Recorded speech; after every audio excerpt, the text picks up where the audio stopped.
திவ்ய தரிசனம் நேயர்களுக்கு வணக்கம். இந்த வீடியோவில் நம்ம பார்க்க போகிறது ஆடி கிருத்திகை நாளைய தினம் வியாழக்கிழமை ஆகஸ்ட் மாதம் 5ஆம் தேதி ஆடி கிருத்திகை தினமானது நமக்கு அமையப்பட்டிருக்கிறது. இந்த ஆடி கிருத்திகை எத்தனை நாள் இருக்குது? இந்த வாட்டி காலண்டர்லாம் பார்த்தீங்கன்னா சில காலண்டர்களில் வியாழக்கிழமை, சில காலண்டர்களில் வெள்ளிக்கிழமை போட்டிருக்காங்க. டைம் பார்த்தா சாயங்காலம் தான் கிருத்திகை நட்சத்திரம் வருது. ஸோ வியாழக்கிழமை அனுஷ்டிக்கணுமா, வெள்ளிக்கிழமை அனுஷ்டிக்கணுமா, என்றைக்கு விரதம் இருக்கணும், என்றைக்கு காவடி எடுக்கணும் அப்படிங்கிற குழப்பம் நிறைய பேருக்கு இருக்குது. ஸோ அந்த குழப்பங்களுக்கெல்லாம் தீர்வாக தான் இந்த வீடியோ அமைய போகுது. வாங்க வீடியோக்குள்ளே போயிடலாம். அதாவது முதல்ல ஆடி கிருத்திகை அப்படின்னா என்ன, அதோட சிறப்புகள் என்ன அப்படின்னு பார்த்தலாம். அதாவது முருகப்பெருமான் இந்த பூலோகத்தில் அவதரித்த உடனே சிவபெருமானுடைய நெற்றிக்கண்லேருந்து 6 பொறிகளாக அவதரித்தார். அந்த 6 தீப்பொறிகளுமே 6 குழந்தைகளா தாமரை பூவில் எழுந்தருளது. அந்த 6 குழந்தைகளையும் 6 கார்த்திகை பெண்கள் ரொம்ப அழகாக பாலூட்டி சீராட்டி வளர்த்தாங்க. அன்னை பார்வதி தேவி அந்த 6 குழந்தைகளையும் ஒரே குழந்தையாக ஒரு முகத்தை சேர்த்து 6 முகனாக மாற்றினார். அதனால தான் ஸ்கந்தன் அப்படிங்கிற ஒரு பெயரும் முருகப்பெருமானுக்கு உண்டு. அப்பேற்பட்ட அந்த 6 முகனை அந்த 6 கார்த்திகை பெண்கள் அழகாக வளர்த்ததனால் அவர்களுக்கு ஒரு மரியாதை சொல்லணும். நம்மளை வளர்த்த தாயாச்சே, பெற்றவளோட வளர்த்தவளுக்கு ரொம்ப மரியாதை கொடுக்கணும் அப்படிங்கிறதுனால அந்த வளர்த்த 6 பெண்களுடைய நினைவாக கார்த்திகை நட்சத்திரம் முருகனுக்கு உகந்த நட்சத்திரமாக இனி இருக்கும் அப்படின்னு சொல்லி சிவபெருமான் அந்த 6 பேருக்கும் ஒரு வரம் கொடுக்கிறார். அந்த வரத்தினுடைய பலனாகத்தான் அனைத்து முருகப்பெருமான் ஆலயங்களிலும் மாதந்தோறும் வருகின்ற கிருத்திகை நட்சத்திரத்தன்று முருகப்பெருமானுக்கு சிறப்பு அபிஷேக ஆராதனைகளாக நடைபெறும். அன்றைய தினம் முருகப்பெருமானை நாம் வழிபட்டோம் அப்படின்னா அந்த கார்த்திகை பெண்களுடைய அனுகிரகமும் சேர்த்து நமக்கு கிடைக்கும். அதாவது கல்வி, ஞானம், அறிவு, செல்வம், இப்படி எல்லாமே அன்றைய தேதியில் கிடைக்கும். ஒரு 6 விதமான செல்வங்களும் அந்த கிருத்திகை நட்சத்திரத்தன்னைக்கு முருகப்பெருமானை பார்த்தாலே நமக்கு கிடைக்கும் அப்படிங்கிற மாதிரி ஆண்டோர்கள் சொல்லியிருக்காங்க. அது மாதிரி ஆடி கிருத்திகை அன்று 6 முகனை வழிபட்டால் நமக்கு நன்மைகள் மட்டுமே கிடைக்கும் என்பது ஆன்றோர் வாக்கு. அது என்னங்க மாதம் மாதம் கிருத்திகை வருது, மாதம் மாதம் சிறப்புன்னு சொன்னீங்களே, ஏன் இந்த ஆடி மாதத்தில் வர கிருத்திகைக்கு மட்டும் இவ்வளவு சிறப்பு அப்படின்னு சொல்கிறீங்களேன்னு கேட்கலாம். அதாவது நான் ஏற்கனவே சொன்ன மாதிரி இந்த உத்தராயண புண்ணிய காலம் அப்படிங்கிற ஒரு 6 மாதம் இருக்கும். சூரிய பகவானுடைய ரதம் வடக்கு நோக்கி திரும்பி செல்வது அந்த 6 மாதம், மீண்டும் தெற்கு நோக்கி திரும்புறது அடுத்த 6 மாத காலம். சூரிய பகவானுடைய இந்த ரதமானது மீண்டும் தெற்கு நோக்கி திரும்புறதே இந்த தட்சிணாயன புண்ணிய காலம் அப்படின்னு சொல்லுவோம். ஸோ 6 மாத காலம் உத்தராயண புண்ணிய காலம் ஆணி மாதத்தோடு முடிஞ்சுது. அடுத்தது ஆடி மாதத்துலேருந்து தட்சிணாயன புண்ணிய காலம் ஆரம்பிச்சிருக்கு. ஸோ தட்சிணாயன புண்ணிய காலத்தில் முதல் மாதத்தில் வரக்கூடிய கிருத்திகை நட்சத்திரம் மிக விசேஷமான நட்சத்திரமாக சொல்லப்பட்டிருக்கு. அன்றைய தினம் முருகப்பெருமானுடைய அருள் அனைவருக்கும் ரெட்டிப்பாக கிடைக்கும். அதனால தான் இந்த ஆடி மாதத்தில் வரக்கூடிய கிருத்திகை நட்சத்திரம் மிகவும் விசேஷமான நட்சத்திரமாகவும் அன்றைய தினம் முருகப்பெருமானை வழிபட்டால் அற்புதமான பலன் நமக்கு கிடைக்கும் அப்படின்னு பெரியவங்க சொல்லியிருக்காங்க. ஸோ எல்லா முருகன் கோவில்கள்லேயும் இந்த ஆடி கிருத்திகை விழா அப்படிங்கிறது மிக விமர்சையாக சீரும் சிறப்போடு நடக்கும். அதுவும் திருத்தணி மாதிரி இருக்கக்கூடிய அற்புதமான முருக ஆலயங்கள்லாம் அறுபடை ஆலயங்கள்லேயும் அவ்வளவு சிறப்பாக இந்த ஆடி கிருத்திகை வைபவமானது கொண்டாடப்படும்.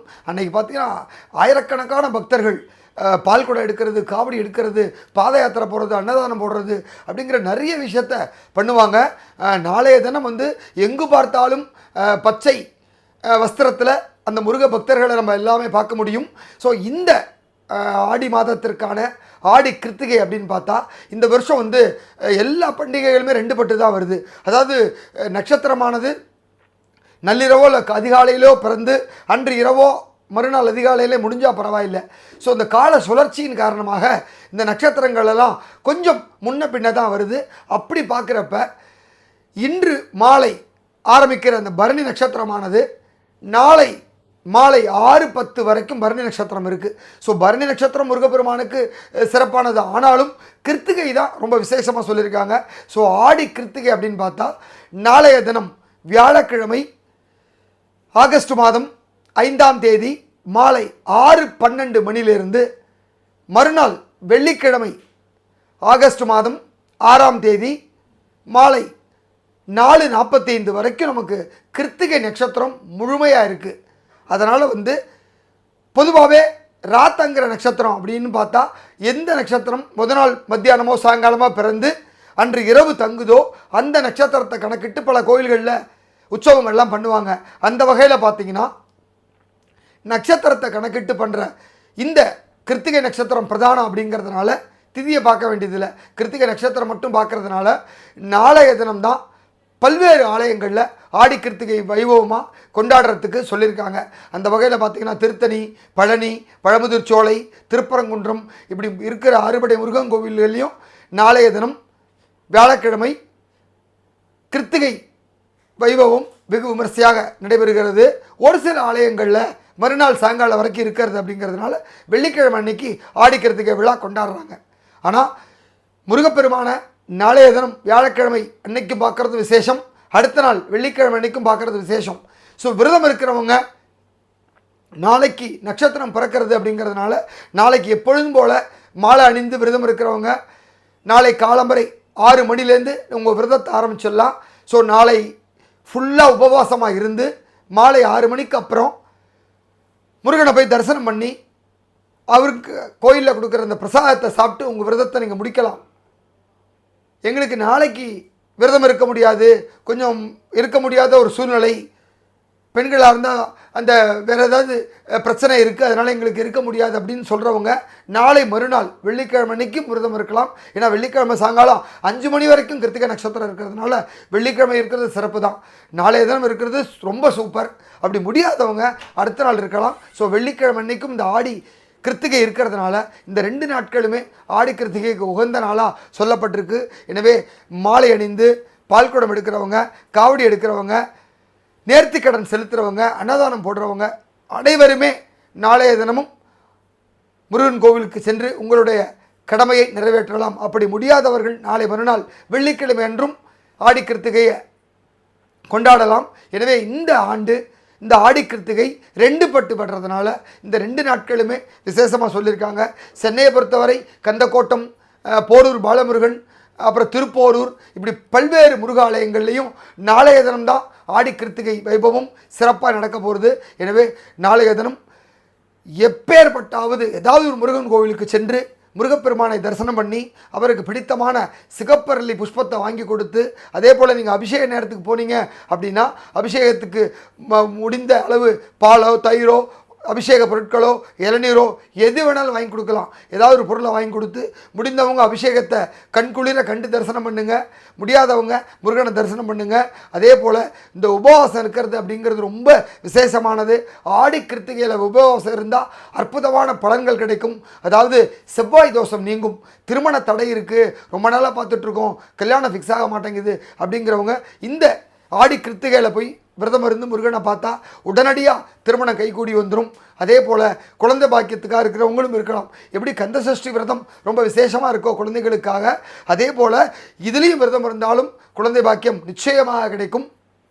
அதே போல் வீடு வாங்கணும், நிலம் வாங்கணும், கார் வாங்கணும், பைக் வாங்கணும், இப்படி பல்வேறு இதை எதிர்பார்த்துருக்கவங்க இந்த ஆடி கிருத்திகையில் விரதம் இருந்து முருகப்பெருமானை தரிசனம் பண்ணால் அற்புதமான பலனை அந்த முருகப்பெருமானோட சேர்ந்து அந்த கார்த்திகை பெண்கள் அறுவரும் உங்களுக்கு அருளுவாங்க. அப்பேற்பட்ட உன்னதமான அற்புதமான நாள் தான் நாளைய தினம் வரக்கூடிய இந்த ஆடி கிருத்திகை. அதாவது ஆடி கிருத்திகை வந்து எந்த கிழமையில் வந்தால் விசேஷம்தான். இந்த வருஷம் பார்த்திங்கன்னா வியாழக்கிழமையில், அது குருவாரத்தில் குரு பகவானுடைய அனுகிரகத்தோடு வர்றது அப்படிங்கிறது கூடுதல் சிறப்பு. உங்களுடைய ராசியாதிபதி குருவாக இருந்தால் இன்னும் சூப்பராக இது ஒர்க் ஆகும். ஏன்னா வியாழக்கிழமையில் கிருத்திகை வர்றது இன்னும் சிறப்பு. நட்சத்திரம் ரொம்ப உசத்தியான நட்சத்திரம் கிருத்திகை நட்சத்திரம். சில பேர் ஜென்ம நட்சத்திரமே கிருத்திகை நட்சத்திரமாக இருப்பாங்க. அவங்களுக்கு இந்த ஆடி கிருத்திகை மிகப்பெரிய பலனை கொடுக்க போகுது. அதே போல் வெள்ளிக்கிழமையில் சுக்கிரனோட அதிபதி இருக்கக்கூடியவங்க போய் பார்த்தா அவங்களுக்கு ஒரு நல்ல பலன் கிடைக்கும். ஏன்னா வெள்ளிக்கிழமை இந்த கிருத்திகை நட்சத்திரம் இருக்கிறதுனால வியாழன் வெள்ளி இந்த 2 நாட்களுமே நம்ம ஆடி கிருத்திகையை கொண்டாடப்பட வேண்டிய நாளாக அமைஞ்சிருக்கு. எனவே அனைவரும் நாளை மற்றும் நாளை மறுதினம் 2 நாட்களுமே முருகப்பெருமானை எண்ணி வழிபட்டு அற்புதமான பலன்களை அடையணும்னு கேட்டுக்கிறேன். கோவிலுக்கு போக முடியாதவங்க வீட்டிலையே முருகன் ஃபோட்டோவோ இல்லை முருகன் விக்கிரமோ இருந்தால் பூஜை அறையில் ஒரு ஷட்கோண வடிவில் ஒரு கோலம் போட்டு மாக்கோலமோ இல்லைன்னா அரிசி மாவு கோலமோ போட்டு அந்த கோலத்தில் 6 அகல் தீபத்தை ஏற்றி வச்சு சிகப்பரளி புஷ்பத்தை முருகப்பெருமானுக்கு சாத்தி முடிஞ்சால் நைவேத்தியமாக உங்களால் என்ன பண்ண முடியுமோ, ஒரு பாலோ இல்லைன்னா ஒரு பாயசமோ இல்லை ஒரு வெத்தலைப்பாக்கு தேங்காய் பழமோ, இல்லை எங்களால் முடியும் அப்படின்னா தினமாவு தினமாவோ இதெல்லாம் பண்ணி அதை விநியோகம் பண்ணால் ரொம்ப விசேஷம். அற்புதமான பலன்களை உங்களுக்கு முருகப்பெருமான் அருள்வார். ஸோ முடிந்தவங்கெல்லாம் இந்த ஆடி கிருத்திகையை சிறப்பாக கொண்டாடி எல்லா வல்ல முருகப்பெருமானுக்கு அருளுக்கு பாத்திரமாகும்படி உங்களை கேட்டுக்கொண்டு விடைபெறுகிறேன். வெற்றிவேல் முருகனுக்கு அரோஹரா. நன்றி, வணக்கம்.